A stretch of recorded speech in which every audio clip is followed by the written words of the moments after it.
ni Dio TV nk'uko musanzwe mubizi murashikirizwa na Dave. Nkaba nkwibutsa nimba ari ryamujuje kwicano gukanda subscribe, gufungura inzogera kugira ubashe kubana natwe mu biganiro tuzoza turabashikiriza hano. Reka nizere ko ugiye kubana nanje mu kiganiro kugeza kirangiye, ndazi neza ko kizogufasha. Uno munsi rero tukaba tugiye kurabira hamwe igice cya gatatu cy'uburyo abakundana bugabanya kutumvikana hagati mu rukundo rwabo. Iki gice nico gisozera kino kiganiro, kuba taravye igice ca mbere n'ica kabiri ndaza gusiga link zavyo muri commentaire, muze kujayo mu birabe kugira tubashe kujana dutahurana. Mbega iyo ushwanye n'uwo muri kumwe mu rukundo akenshi bituma wumva ko birangiye ataco mugiye uhuriyeko. Ese iyo upfuye ikintu n'umukunzi wawe ntuzi ingene mwosubiza ibintu ku murongo, ufise ikibazo cerekeye n'ukuntu uwo muri kumwe mu rukundo mutumvikana. Ibi nivyo bibazo twagiye turisunga muri kino kiganiro. Ahandaze neza ko no muri kino gice cya gatatu uza kuronka inyishu y'ikibazo cawe, wowe cyo ngusaba gukora murikirana kugeza iki kiganiro kirangiye. Ibaze ko urukundo rwawe rwagakwiye kuba ari urukundo buri umwe wese arurimwo yishima, akumva ko vy'ukuri atahanda akwiye kuba ari atari ngaho nyene. Ariko kubera ibibazo bigenda biza byaramaze konona urukundo rwawe, none umwe wese ari kumva yuko yiyenze gukundana n'uwundi hagati yanyu. Aha rero nimba uri mu rukundo rumeze uko, menya neza ko kino kiganiro kiri ngombwa kugikurikirana kuko nta wundi nagikoreye atari wewe.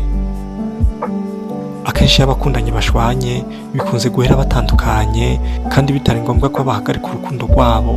Mwibutse kwikara igice cya gatatu, ibice bibiri bikibanziriza birabe muri commentaire nabigusigiye. Reka tuje ku cambere rero. Ni wibuke ko nimwatandukana uzomara amajoro menshi n'imirango myinshi ubabaye, ubuza amahoro, wicuza impamvu vyabaye. Nimba rero ari uri mu makosa, gerageza ukosore kugira ntiwicuze kuco watakaje aho kurinda icyo ufise. Icya kabiri, ni wibuke ibyo mumaze kugera ko muri kumwe, wiyumvire nuko byose bigiye kuba imfagusa, gutyo ubanze wibaze ku ruhombo ugiye kugira, maze wirengagize ibyo muri ko murapfa, hama mukomeze urukundo rwanyu. Icya gatatu, niyumve kandi utahure ko kuba umuntu akuze bidasigura kudakora amakosa. Rero ntiwumve ko gusaba imbabazi ku makosa wakoze ngo nuko uri kuzisaba usumba ngo birasuzuguritse. Nimba ufise amakosa, saba imbabazi hamubabarigwe.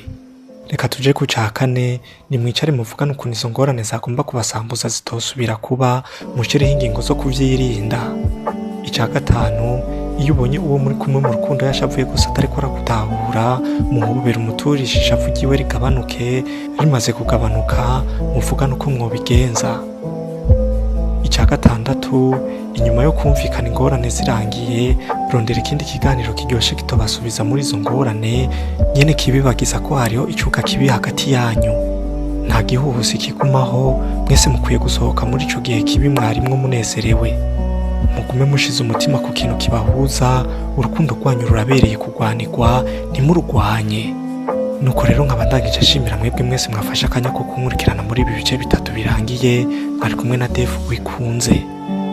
Reka nizere ko kino kiganiro cyagushimishije, wibuke kufyonda hajyanditse sabone kugira uzokomeze kubona ibiganiro nk'ibi, kandi wibuke kugikwiragiza mu bagenzi bawe kugira nabo kibafashe.